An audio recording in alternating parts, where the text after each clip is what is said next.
Thanks for checking out my content on the Reality2Rediculous channel.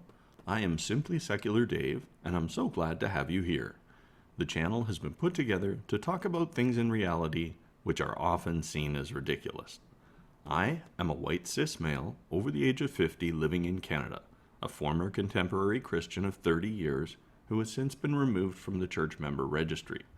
Generally speaking, I have adopted secular humanist ideals, but have opinions that are probably outside of the popular definition of the term. I am an evidence-based truth seeker, and I am strongly pro-choice, pro-gender relationship and sexual minorities. And when it comes to discussions about this, I probably do not know enough about the topic to have a valuable opinion on it. But I think that it's important that we all discuss these things and things of this nature with those who do. There are far more knowledgeable people to interact with on this topic. As far as my sexuality goes, I would say none of your business until you get invited to participate, just like everyone else. My socio-political preference is responsible, accountable capitalism, and basically, I'm as simple as that. Now, when it comes to the secular part, why am I an atheist? After years of indoctrination, I learned enough about life and the reality that we all experience and share to understand that my religion was getting a free pass when it came to logic, reason, and evidence. I committed myself to investigate my faith as thoroughly and honestly as I possibly could. After about 18 months to a year, I had investigated comparative religions and the faith beliefs of my personal religion enough to come to the realization that there was not enough evidence to justify a belief in any deity or deities, especially the one that I had been indoctrinated into and hanging on to. Now I believe the Christian Bible is a poorly compiled and curated ancient book of mostly fables, put together by men who sought the power to influence people in their area at that time. I concede that a person named Jesus probably existed, and most likely was a rabbi from Nazareth who died in his 30s and had stories about his life embellished decades later, influenced by local lore and previous religions.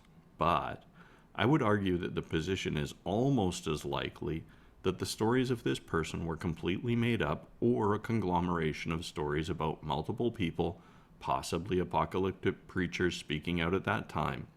In either case, the difference to the outcome is insignificant. Did the Romans kill this person? I concede, sure, why not? They killed a lot of people. Did this person rise from the dead? Nope. It is infinitely more likely that a person did not die and was taken down off the cross, or that the story was just made up after his death.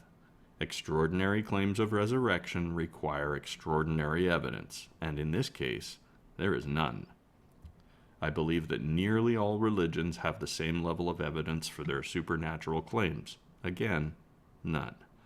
The more that we understand this world, the smaller the gaps of the gods become.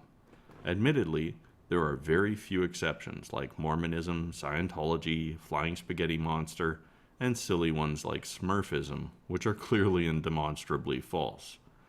I don't count the other religions which evolve around non-supernatural claims, because it is not generally accepted in the common contemporary conversation that these are actual religions.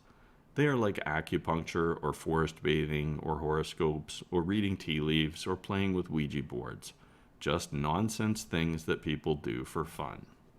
I believe that the overwhelming evidence demonstrates that evolution is the best explanation for what is happening on this planet.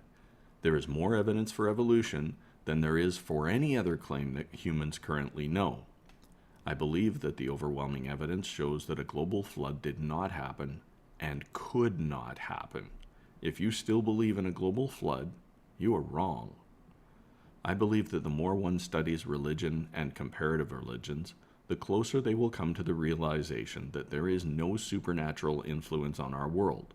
We test it every day it fails, and it has failed about every day for the last 2,000 years.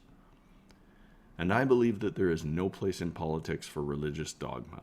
Believe what you want to believe, but we should always make the rules for our societies based on logic, reason, truth, and evidence. I also hate having to say this, but the Earth is an oblate spheroid and has been demonstrated to be such a thing for hundreds of years. If you believe that the earth is flat, you are flat wrong. If the person that you are talking to believes that the earth is flat or that there was a global flood, you do not need to lower yourself to their level to engage with them.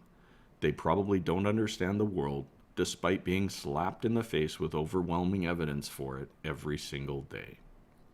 Now, my worldview is what it is. It is not based on being an atheist, and it is not based on some secular humanist views. My worldview is my worldview. If you want to know what I think or feel or believe about something, just ask. Having one credence about one question is not a worldview. Neither is having a bunch of them. My worldview is as individualistic as the patterns in my eyes. It belongs to me, it is subject to change, and I will never let you hijack it. For all the people out there who wish to honestly, and sometimes passionately, interact in discussions on these topics, welcome to the party. Most of all, be well and be good to each other.